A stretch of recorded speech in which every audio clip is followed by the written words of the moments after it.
Magandang tanghali mga idol. So meron tayo ditong Honda Beat FI. Ang problema po ay repair kit niya. So lusot na po siya. Ang gagawin natin ay papalitan po natin yan. Kaya babaklasin na po natin siya.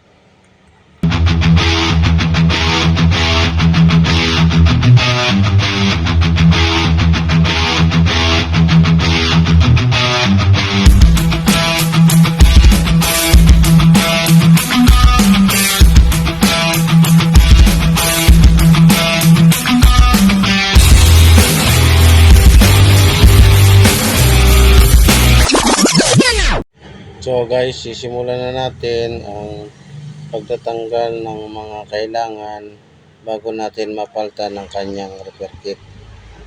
So sa brake pad naman, okay naman siya, walang problema. Kaya itong repair kit ang ating tatanggalin. So inalis na natin yung flaring niya sa harapan. After niyan, yun naman first ng kanyang head ang ating tatanggalin. Ayan, so tinatanggal na natin siya. So medyo matagal na daw ito na problema ng motor, hindi lang napapaayos ng may-ari. Pwede na! So tinatanggal na po natin mga idol yung tornilyo niya sa head niya. Side mirror naman, kasi kailangan natin tanggalin yung side mirror bago natin matanggal yung kanyang flaring sa head. So medyo may katigasan po ang kanyang side mirror, hindi basta matanggal, kaya ginamitan pa natin yan ng vice grip, katala. Ayan. So katala, isa pa rin ginamit natin. So ayan na po, natanggal na natin yung isang side mirror.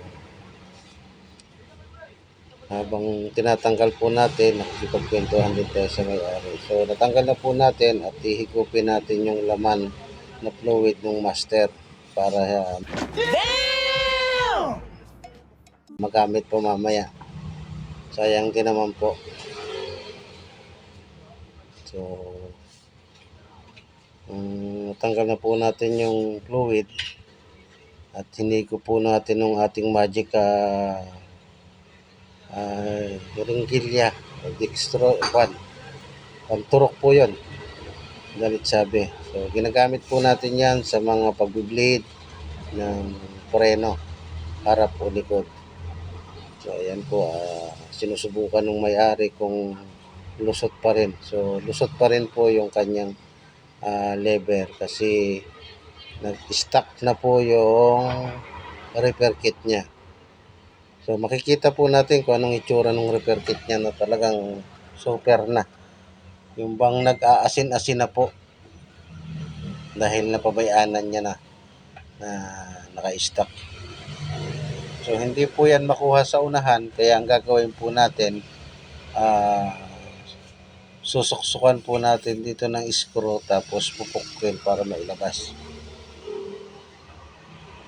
Ayan po, medyo matigas po kasi sobrang kapit na po siya.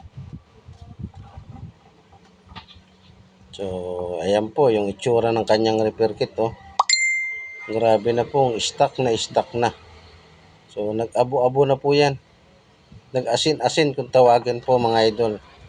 At huwag natin pong pababayaanan yung ating mga motor po sa ganyan part. Kita nyo man mga idol, paano pa siya maitulak o paano pa siya magpapump kung ganun po din lang.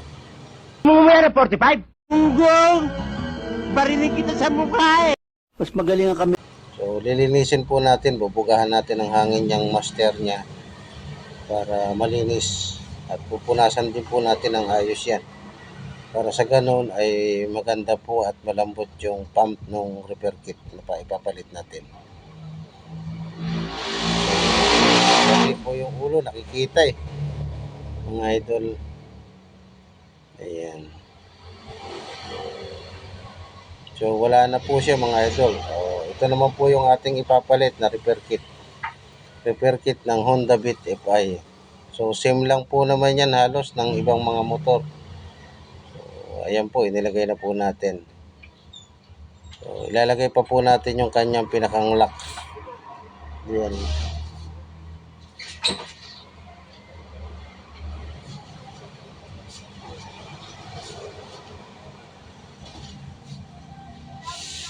Ayan mga idol. So, kung tutusin po, medyo maalwan-alwan din lang naman siyang ibalik at kasi ginamitan lang natin siya ng martilyo kasi sobrang dikit na po siya.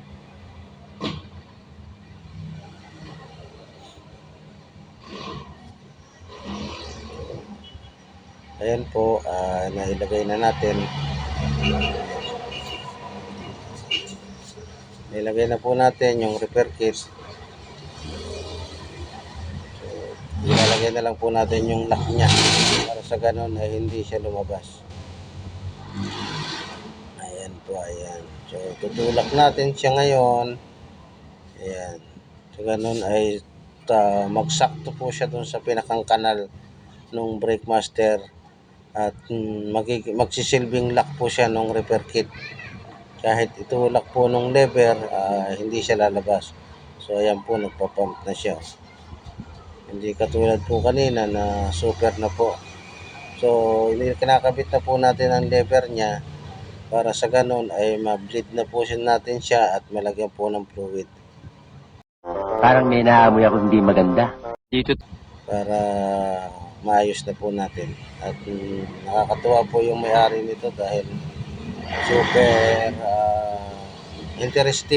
interesado din silang malaman ang bawat isa sa part ng motor niya Pwede na! na kinakalikot. So, ayan na po. Binabalik na natin yung banjo bolt niya para sa ganun ay malagyan natin ng fluid na. Ayan. So, binalik po natin mga idol yung ating hinigot na fluid niya kasi sayang naman po kung pababayaan na lang natin o itatapon natin.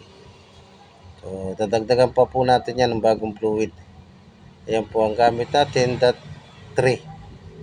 DOT 3. Ayan. So, puno na po siya at unti-unti po natin ipapump siya. So, kita naman po natin yung fluid, yung anong reaction niya. So, nagpapump na po siya.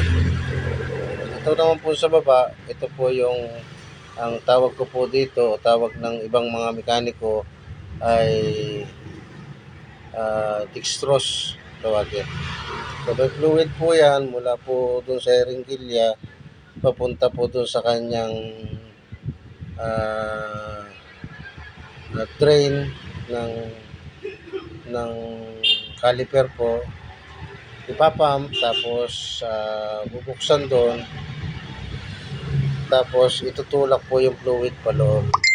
Kaya yung fluid po ay naiipon din doon sa kanyang hose papunta sa master. Ayan. So, balik po tayo sa caliper at inuutay-utay po natin na siya. Ayan, medyo tumitigas na po yan mga idol. So, kaunti pa pong bleed. Ayan. Ligilan ko po. Tapos yung sa baba po, bubuksan natin para lumabas po yung hangin. Ayan. So, medyo maganda-ganda na po at nataklo pa natin. Kaya okay na po. Satisfy yung ating ginawa.